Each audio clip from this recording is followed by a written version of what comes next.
part 49 of Don't Say Schwarzenegger.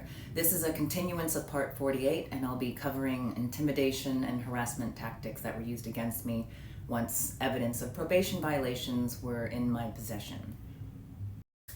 Okay, so quick recap from part 48.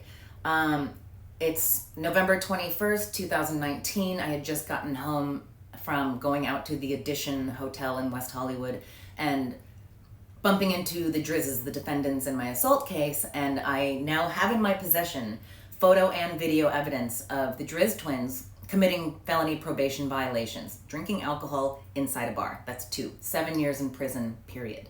So when I get home, technically it's Friday morning, so it's November 22nd, 2019, 1 o'clock in the morning, and I go to bed. When I woke up that day, like 8 hours, 7 hours later, whatever, I was hit with bad anxiety, agoraphobia, as it does to me sometimes a lot. And I just couldn't leave my house. I couldn't even go outside to go check the mail for about 3 days.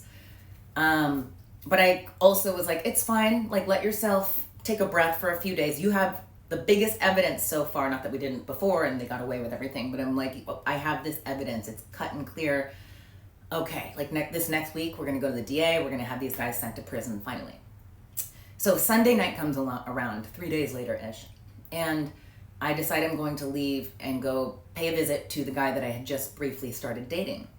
And when I go out to my car, which was perfectly fine on Thursday, and I hadn't seen my car in 3 days, remember, I walk out and I see 2 huge dents in the hood, and my car was keyed.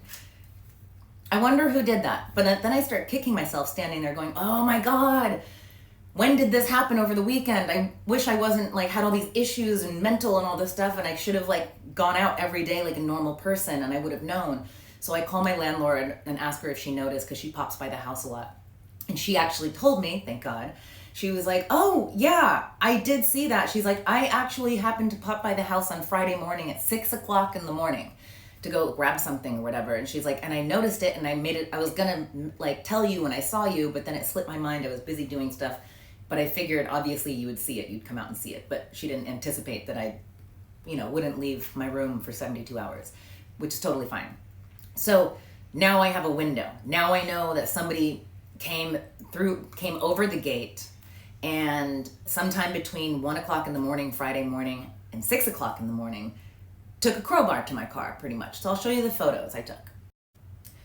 So there's one. You can see there's 2 big dents in the car next to each other, like somebody took a crowbar, which has 2 prongs. There's one.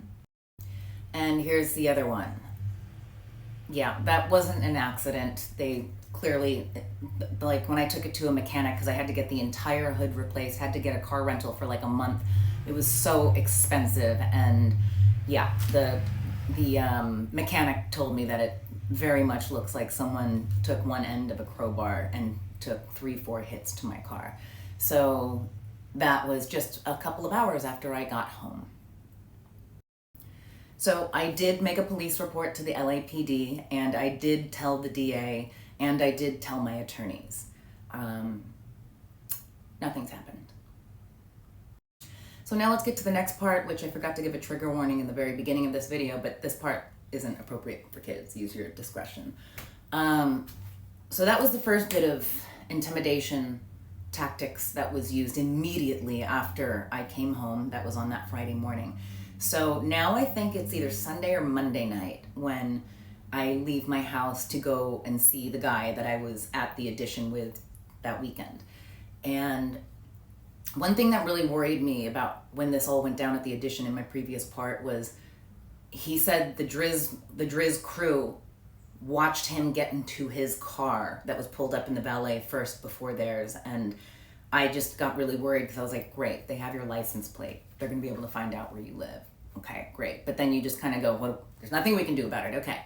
And then also I very strongly felt, especially because of this crowbar incident, that clearly my home address is not a secret to people that I wish it was a secret to.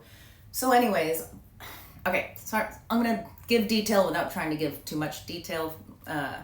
But I go to his place, his house, and let me describe his house. His house, it was only a few minutes from where I lived at the time. And it's a big 2-story house with a guest house and a pool, and it has a big front yard and a big backyard and a huge wrapping wall all around the property, like very tall, so that if you wanted to, you could not wear clothes and walk around the yard daytime or nighttime, and nobody from the street would be able to see you. So it's a very private residence. Not that I did that, maybe, I don't know. But so that night I go to his house, and we're inside the house, maybe like 9-10 p.m. And we begin to get intimate in a room in the house at maybe like, I don't know, 10 feet from one of the windows that faces out to the street. And again, you can be inside the house looking out in the street, and you still have privacy from people that might be in cars, walking, whatever. Okay. While we're in the middle of being intimate, all of a sudden, I noticed at first I could hear a noise, and I realized, like, oh my God, what is that noise? And I've actually been hearing it for like 5 minutes, but now it's weird. Like, I'm actually like, my brain's turning off, and I'm like, what is that? I look out the window, and hovering about 3 feet, 2-3 feet outside of the window is a drone. And it's filming us. And so I like immediately like cover myself, and I'm like, oh my God, it's a drone. He gets up, he sees it. We like throw the lights on, we're throwing our clothes on. And as we start running towards the front door, remember, this drone has cleared the wall. It has gone across the front yard and then into the patio that's covered, into that area, and just hovering right outside the window filming us. By the time we get to the front door, it takes off. It's gone. Like, there's no chance in like chasing a drone down, you know, especially in this neighborhood. So that happened. We both saw it. We both realized, and like we're talking about it afterwards, and he was like, yeah, I heard it too, but I didn't realize what that sound was until you pointed it out. And then it's like, oh my God, yeah, that's been there for a few minutes for sure. It wasn't a mistake. Like, you legally, like, you guys comment and tell me what the rules and the laws are on drones and stuff in residential neighborhoods flying over and hovering. It was probably 5-6 feet off the ground and a few feet outside the window directly facing us. So that happened. It freaked me out. It freaked me out so bad because it was like, okay, they know where I live. They know where he lives. The crowbar to my car, the drone filming us being intimate.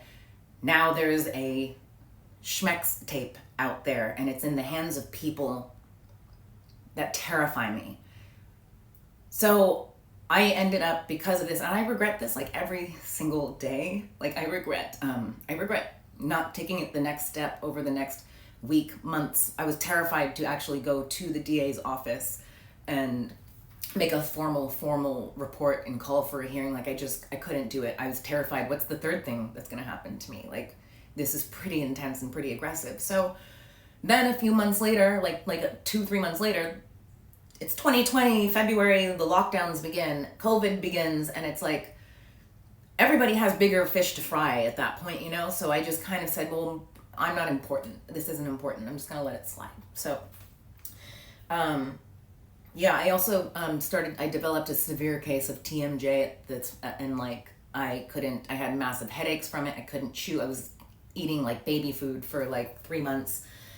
Headaches, everything. I had to go to an ear, nose, and throat doctor, and it was just a lot. I don't have time to cover it right now, but I'm going to cover it in chronological order. But I wonder, are you asking now, like, well, what happened next? Did they release it online? Did they blackmail you? It wasn't released online. It is somewhere.